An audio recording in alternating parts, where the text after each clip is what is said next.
18ஆம் படி கருப்பசாமி துணை. என் தங்கப்பிள்ளையே, ஓ மனசுல அவ்வளவு பாரத்தையும் அவ்வளவு சுமைகளையும் சுமந்துக்கிட்டு என்னடா வாழ்க்கை இது, ஏன்தான் இப்படி ஒரு வாழ்க்கை எனக்கு அமைஞ்சிருக்கோ, நான் என்ன தவறு செஞ்சேன், என்ன பாவம் செஞ்சேன், ஏன் எனக்கு இவ்வளவு கஷ்டம், என்னால் சமாளிக்கவே முடியலையேன்னு நீ தினமும் மனசுக்குள்ள வெந்தும் நொந்தும் போகிறதெல்லாம் எனக்கா தெரியும் என் தங்கமே. உன் மனசில் இருக்கதை அப்படியே சொல்லிட்டு போகிறதுக்காக நான் உன்னை தேடி வரலை. நீ அழுது அழுது கேட்ட விஷயங்களை எல்லாம் அழகாக உனக்கு நிறைவேற்றி கொடுத்து நீ ஆனந்த கண்ணீரோடு அழுது கொண்டே எனக்கு நன்றி சொல்லும்படி உன் வாழ்க்கையிலையும் அற்புதத்தை நிகழ்த்துறதுக்காக தான் இப்போ நான் உன்னை தேடி வந்தேன். என் கூடவே இரு கருப்பா, என் கூட இருந்து என்னையும் என் குடும்பத்தையும் காப்பாற்று. எங்களுக்கு எல்லாருக்கும் நல்ல உடல் ஆரோக்கியத்தை கொடு, நீண்ட ஆயுளை கொடு, செல்வத்தை கொடு, பொறுமையை கொடு, சந்தோஷத்தை கொடுன்னு நீ என்கிட்ட எவ்வளவோ விஷயங்களை கேட்ட. இந்த எல்லா விஷயங்களையும் உனக்கு கொடுத்து அருள் செய்து ஆசீர்வதிப்பதற்காக தான் இப்போது நான் உன்னை தேடி வந்திருக்கேன். நீ எனக்காக ஒரு தீபம் ஏற்றி வச்சினா அந்த தீபத்துடைய ஒளி எவ்வளவு பிரகாசமாக இருக்குதோ அந்த அளவுக்கு உன் வாழ்க்கையை நான் ஜொலிக்க வைக்கிறேன். நீ கலங்காம இரு. அன்புள்ள கொண்ட உன்னுடைய நல்ல மனசுக்கும் உன்னுடைய நல்ல குணத்துக்கும் ஆறுதலாக நான் எப்போதும் இருப்பேன் என் செல்லமே. யார் உன்னை தூக்கி எறிஞ்சு பேசினாங்களோ, யார் இன்னும் உன்னை தவறாகவே நினச்சிக்கிட்டு இருக்காங்களோ, யார் உன்னை மட்டமாக நினச்சி மரியாதை குறைவாக நடத்துகிறாங்களோ அவங்க எல்லாரையுமே கூடிய சீக்கிரம் உன் காலடியில் நான் விழுக வைக்கிறேன். நீ எதை நினச்சும் கவலைப்படாமல் தைரியமாக இருந்தால் மட்டும் போதும். ஏன்னா உனக்கு துணையா இந்த கருப்பசாமி நான் இருக்கேன். கனகச்சிதமாக எல்லா வேலைகளையும் நான் உனக்கு செஞ்சு முடிக்கிறேன் என் தங்கமே. நீ எதையும் தேடி போகவே வேணாம். ஏன்னா எல்லா தகுதிகளும் திறமைகளும் நல்லெண்ணமும் நல்ல குணமும் கூட உனக்குள்ள இருக்கிறதால நீ எதிர்பார்த்ததும் ஆசைப்பட்டதும் தானாகவே உன்னை தேடி வரப்போகுது. உன் மனசுக்குள்ள இருக்கிற அறியாமைங்கிற இருளை அகற்றி நீ செய்த தான தர்மத்தின் பலனாக உன் வாழ்க்கையில சந்தோஷமும் செல்வமும் சேரப்போகுது என் தங்கமே.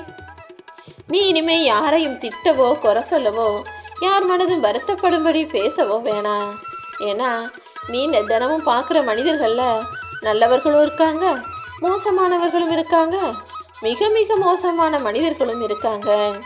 நல்லவங்க நீ சிரித்து சந்தோஷப்படும்படி நல்ல வார்த்தையை பேசுவாங்க, உனக்கு மகிழ்ச்சியை கொடுப்பாங்க. ஆனால் மோசமான மக்கள் உனக்கு குறை சொல்லுவாங்க. உன் முன்னால் நல்லா பேசிட்டு உனக்கு பின்னால் போய் உன்னை தவறாக பேசி புறம் பேசி குறை சொல்லுவாங்க. அவங்க உனக்கு அனுபவத்தை தர்றாங்க. அவங்க கிட்ட இருந்தும் நீ கற்றுக்க வேண்டிய விஷயங்கள் சில இருக்குது. ஆனால் அதை விடவும் மிக மிக மோசமான மக்கள் என்ன செய்வாங்க தெரியுமா? நல்லவன் போல உன்கிட்ட நடித்து உன்னை கீழே பிடிச்சி தள்ளி விடுறதும், உன் முதுகிலேயே குத்தி உன்னை காயப்படுத்திட்டு ஒன்றுமே தெரியாத மாதிரி மீண்டும் உன் முன்னால் வந்து சிரித்து நல்லவனை போல நடிக்கவும் செய்வாங்க.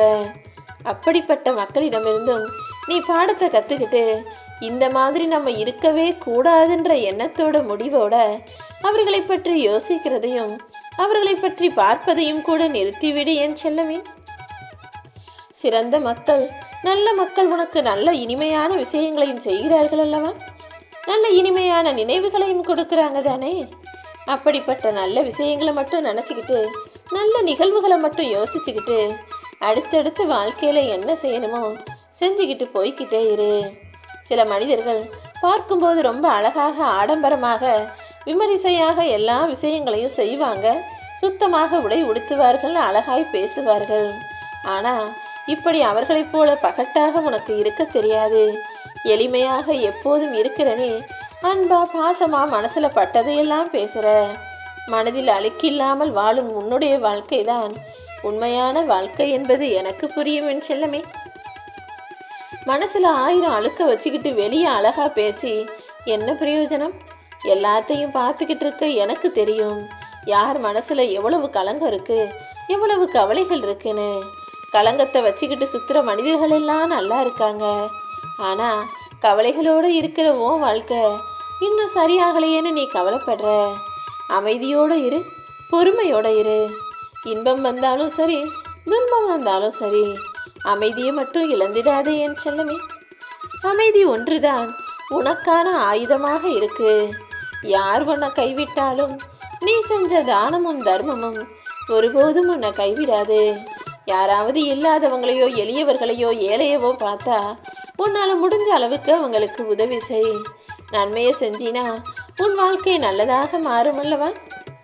அதை விட்டுட்டு தீமையை செய்பவர்கள் தீமையை மட்டுமே வாழ்க்கையில் பெறுவார்கள். அந்த தவிர நீ செஞ்சிடக்கூடாது என் செல்லமே. இந்த உலகத்தில் மிக சிறந்த 2 விஷயங்கள் இருக்கு. ஒன்று அன்பு, இன்னொன்று மன்னிப்பு. உன்னால் முடிஞ்சா எல்லாருக்கும் அன்பு கொடு. ஆனால் உனக்கு எதிரில் இருப்பவர் கெடுதலையும் பாவத்தையும் துரோகத்தையும் ஏமாற்றத்தையும் செஞ்சாலும் அதை மன்னித்து விடு என் செல்லமே. நீ கொடுக்கக்கூடியது அன்பாகவும் மன்னிப்பாகவும் இருக்கும் பட்சத்தில் இந்த உலகத்தில் நீ எந்த மூலையில் இருந்தாலும் நான் உன்னை தேடி வந்து உனக்கு நல்லது கிடைக்க செய்வேன். இந்த உலகத்திலேயே மிகவும் மகிழ்ச்சியான விஷயம், மிக சந்தோஷமான விஷயம் ஒன்று இருக்குன்னா அது உன்னுடைய சிரிப்பு தான். நீ எப்போதும் சிரித்து சந்தோஷமாக வாழணுன்றது தான் இந்த கருப்பசாமி என்னுடைய ஆசை. அதைவிட மகிழ்ச்சியான விஷயம் இன்னொருவர் சிரித்து சந்தோஷமாக வாழ்வதற்கு நீ காரணமாக இருக்க வேண்டும் என்பதுதான். நீயும் சந்தோஷமாயிரு, அடுத்தவங்களையும் சந்தோஷமாக பார்த்துக்கோ. யார் மனசும் கவலைப்படுறதுக்கோ வேதனைப்படுறதுக்கோ நீ காரணமாக இருக்கக்கூடாது என் செல்லமே. அனுபவங்கிறது ஒரு கடுமையான ஆசான் போல. அந்த வாத்தியார் சொல்லி கொடுக்குற பாடத்தையெல்லாம் நீ கற்றுக்கிட்டினா சோதனைகளை தாண்டி வாழ்க்கையில் நீ வெற்றியை பெற முடியும். எந்த விஷயமுமே உனக்கு கிடைக்காத வரைக்கும் அதை நினச்சி ஏக்கமாக இருக்க. ஆனால் கிடைச்சிருச்சுன்னா கொஞ்ச நாள்லையே அது உனக்கு அழுத்து போயிடுது. அது விஷயமா இருந்தாலும் சரி, மனிதர்களாக உறவாக துணையாக இருந்தாலும் சரி, இதுதானே உண்மை. எப்போவுமே எதுவுமே கையில் இருக்கும்போது அலட்சியமாக பார்க்குற பழக்கத்தை நிறுத்திடு. அதே நேரத்தில் உன்னை அலட்சியமாக நினைக்கிற மனிதர்களையும் உன் அன்பை நிராகரிக்கும் மனிதர்களையும் நான் பார்த்துக்கிறேன் என் செல்லமே. உன்னை ஒருத்தர் தப்பாக சொன்னாங்கன்னா, உன்னை ஒருத்தர் தப்பாக நினச்சாங்கன்னா அது அவர்களுக்கு தான் நஷ்டம். ஏன்னா உன்னுடைய நல்ல குணமும் நல்லெண்ணமும் நல்ல செயலும் எனக்கு மட்டும்தானே தெரியும். அதையும் தாண்டி ஒருத்தர் தவறு செய்கிறான், பாவம் செய்கிறானா, உன்னை பற்றி தப்பாக பேசுகிறான்னா அது அவனுக்கு அவனே கேடு தேடுவது போலத்தான். உன்னுடைய பாவத்தை விலக்கி உன்னை புண்ணிய ஆத்மாவாக புனித ஆளாக எப்போதோ நான் மாற்றிட்டேன். ஆனால் அது தெரியாமல் இன்னும் உன்னை தவறாக பேசி உனக்கு தவறு செய்பவர்கள், உனக்கு தீங்கு செய்பவர்கள் என்னுடைய தண்டனையிலிருந்து தப்ப முடியாது என் செல்லமே. இந்த உலகம் முழுவதுமே நல்லதை விட கெட்டது நிறைய பரவி இருக்கு. பாவமும் துக்கமும் நிறைஞ்ச இந்த உலகத்தில் மக்கள் உண்மையை பார்க்காம பொய்யான விஷயங்கள் மீது மயக்கம் கொண்டு அதுதான் பெருசு நினச்சி வழி தவறி போபவர்களாக இருக்காங்க. அதனால தான் எல்லாருக்கும் வழிகாட்டுவதற்காக இந்த கருப்பசாமி நானே இப்பொழுது களமிறங்கி வந்துவிட்டேன் என் செல்லமே. உன்னுடைய செயல்கள் எப்போதுமே நல்லதாக சிறந்ததாக அடுத்தவர்களுக்கு நன்மை தரும் விதத்தில் இருக்கும்படி பார்த்துக்கோ. நன்மை தரலைனாலும் தீமையை செய்துவிட வேண்டாம் என் செல்லமே. எல்லா மனிதனுக்கும் இன்பம் வேணும், சந்தோஷம் வேணும் தான் துடிக்கிறான். ஆனால் மறுபடியும் துன்பம் தான் விளையுது. உன் வாழ்க்கையில் உன்னுடைய திறமையையும் தகுதியையும் நான் அதிகப்படுத்தி கொடுக்குறேன். எப்போதும் நீ இன்பமாய் வாழ்வதற்கேற்ற எல்லா விஷயங்களையும் நான் உனக்கு செஞ்சு கொடுக்கிறேன் என் செல்லமே. இன்பங்கள் எப்போதுமே நிலையற்றவைதான். ஏன்னா இன்னைக்கு சந்தோஷமா இருக்கிறவன் நாளைக்கு கஷ்டப்படுவான். இன்னைக்கு கஷ்டப்படுற நீ நாளைக்கே நல்ல நிலைமைக்கு வரப்போற. உன்னுடைய வாழ்க்கையை அழகாக மாறுவதற்கு என் ஆசீர்வாதம் எப்போதும் துணையாகவே உன் கூட இருக்கும்.